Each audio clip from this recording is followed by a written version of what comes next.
Friends, ఈ video ఎవరిని బాధ పెట్టడానికి గానీ దూషించడానికి గానీ చేసిన వీడియో కాదు. కేవలం విశ్లేషకుల వివరణ తీసుకుని మాత్రమే ఈ వీడియో తయారు చేశాను. ఎవరికైనా ఇబ్బంది కలిగి ఉంటే పెద్ద మనసుతో క్షమించండి. అన్నయ్య, నాకు చాలా గిల్టీగా బాధగా ఉందన్నయ్య. ఎందుకురా బాధ? 2019 ఎన్నికల్లో 151 సీట్లు గెలిచిన పార్టీ 2024 ఎన్నికల్లో ఘోర పరాజయం పాలవడం నిజంగానే జీర్ణించుకోలేకపోతున్నానన్నయ్య. నిజమేరా, ఆంధ్రప్రదేశ్ ప్రజలు ఇచ్చిన తీర్పు ఎంత ఘోరంగా ఉంటుందని నేను ఎప్పుడూ అనుకోలేదు.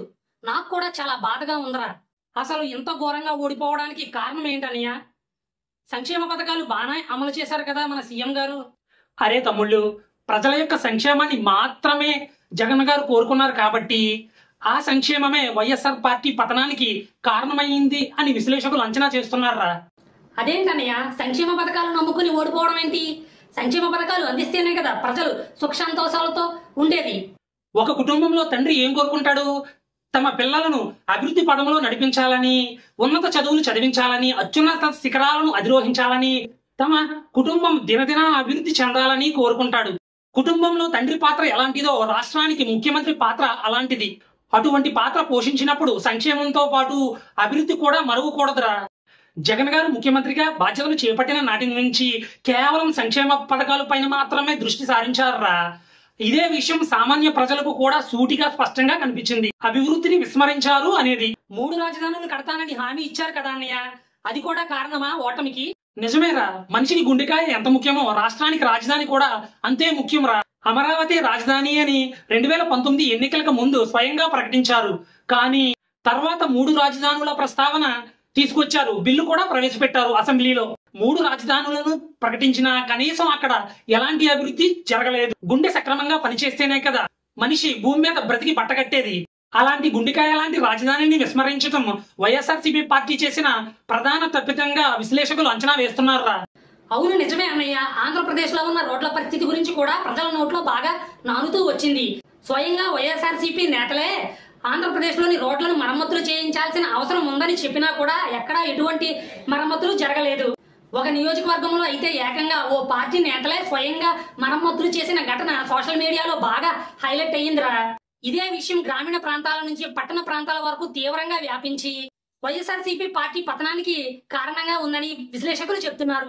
సంక్షేమ పథకాలు అమలు చేసినా గానీ కనీసం ఒక్క పరిశ్రమనైనా ఆంధ్రప్రదేశ్ కి తీసుకువచ్చి ఉంటే చాలా బాగుంది కదా అన్నయ్య.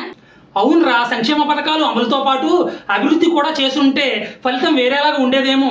దావోస్ లో జరిగిన వరల్డ్ ఎకనామిక్ ఫోరం కు వెళ్ళకపోవడం, టీడీపీ హయాంలో తీసుకువచ్చిన పరిశ్రమలని ప్రభుత్వమే తరిమేసిందనే ఆరోపణల్ని ప్రతిపక్షాలు టార్గెట్ చేసి గుచ్చి చూపడం, ఎన్నికలకు ముందు విశాఖలో పెట్టుబడుల సదస్సు పెట్టినా ప్రభుత్వమే పరిశ్రమల్ని ప్రారంభించినట్లు చెప్పినా కూడా ఇవేవి కూడా పార్టీకి అనుకూలంగా మారలేదు. నిజమేరా, మద్యపాన నిషేధం హామీ కూడా పార్టీ ఓటమికి ప్రధాన కారణంగా విశ్లేషకులు భావిస్తున్నారు. మద్యాన్ని దశల వారీగా పూర్తిగా నియంత్రిస్తామని చెప్పిన నాయకులే ఆ మద్యాన్ని పంచడం, ఎక్కడా లేని మద్యం బ్రాండ్లు ఆంధ్రప్రదేశ్ లోనే ఉన్నాయని విస్మరించడం, మద్యాన్ని కల్తీ చేస్తుందని కేంద్రానికి ప్రతిపక్షాలు చెప్పడం, ఇవన్నీ పార్టీ ఓటమికి ప్రధాన కారణాలేరా. మద్యం రేట్లు పెరగడం, మందు రేట్లను పెంచడం, ప్రస్తుతం సొసైటీలో ఉన్న ప్రతి ఒక్కరూ కూడా మందును మంచినీళ్ళలాగా తాగుతున్నారు. మద్యం ప్రియుల్లో కూడా ప్రభుత్వంపై వ్యతిరేకత బాగా వచ్చింది. ఇదే విషయాన్ని ప్రతిపక్షాలు పదే గుర్తు చేయడం వంటి విషయాలు కూడా పార్టీ ఓటమికి ప్రధాన కారణాలు. ల్యాండ్ టైటిలింగ్ యాక్ట్ మీద కూడా వ్యతిరేకత బాగా ఏర్పడింది కదా అన్నయ్య. అవునరా, పాస్ పుస్తకాలపై జగన్ గారి చిత్రాన్ని ఉంచడం, ఈ యాక్ట్ అమలు చేస్తే ప్రజలకు తీవ్ర నష్టం వాటిల్లుతుందని ప్రతిపక్షాలు విమర్శించడం, గ్రామ స్థాయిలో ఇదే విషయం బాగా చొచ్చుకుని వెళ్లడం వంటి అంశాలు పార్టీ పతనానికి ప్రధాన కారణంగా కూడా విశ్లేషకులు భావిస్తున్నారా. అంతేకాదురా, ఈ యాక్ట్ అమల్లోకి వస్తే ప్రజల యొక్క భూములను ప్రభుత్వమే లాగేసుకుంటుందని ప్రతిపక్షాలు బాగా గట్టిగా నొక్కి చెప్పాయి. కానీ ఈ విషయంపై సరైన వివరణ ప్రజలకు ఇవ్వలేకపోయింది వైసీపీ ప్రభుత్వం. అన్నయ్య, చంద్రబాబు గారిని అరెస్ట్ చేసి రాజమండ్రి జైల్లో పెట్టారు కదా, ఏ కేసులో పెట్టారు? ఎన్నికలకు ముందు పార్టీ చేసిన ప్రధాన తప్పిదం ఏంటంటే స్కిల్ డెవలప్మెంట్ కేసులో చంద్రబాబు గారిని రాజమండ్రి సెంట్రల్ జైల్లో పెట్టడం చేసిన ప్రధాన తప్పురా. చంద్రబాబు గారి అరెస్టుతో తీవ్ర వ్యతిరేకత రావడం ప్రజల్లో, తెలంగాణ, తమిళనాడు, కర్ణాటకలోనే కాకుండా విదేశాల్లో కూడా నిరసనలు వ్యక్తం చేయడం సామాన్య ప్రజానీకం బాగా గమనించారా. అరే, ఇంకో విషయం ఏంటంటే వైఎస్ఆర్సీపీ నేతల అత్యుత్సాహమే పార్టీకి ఓటమికి ప్రధాన కారణంగా కూడా విశ్లేషకులు చెప్తున్నారా. ప్రతిపక్ష పార్టీ నేతల్ని టార్గెట్ చేసి దారుణంగా మాట్లాడడం, బూతులు తిట్టడం, వ్యక్తిగతంగా మాట్లాడడం, హుందాగా వ్యవహరించకపోవడం వంటి అంశాలు సొంత పార్టీ ప్రజల్లో కూడా తీవ్ర అసంతృప్తి ప్రజల్లో కూడా కలిగినట్లు విశ్లేషకులు భావిస్తున్నారు. ఇంకో ప్రధానమైన కారణం ఏంటంటే వైఎస్ వివేకానందరెడ్డి గారి హత్య కేసు పార్టీని బాగా దెబ్బతీసింది.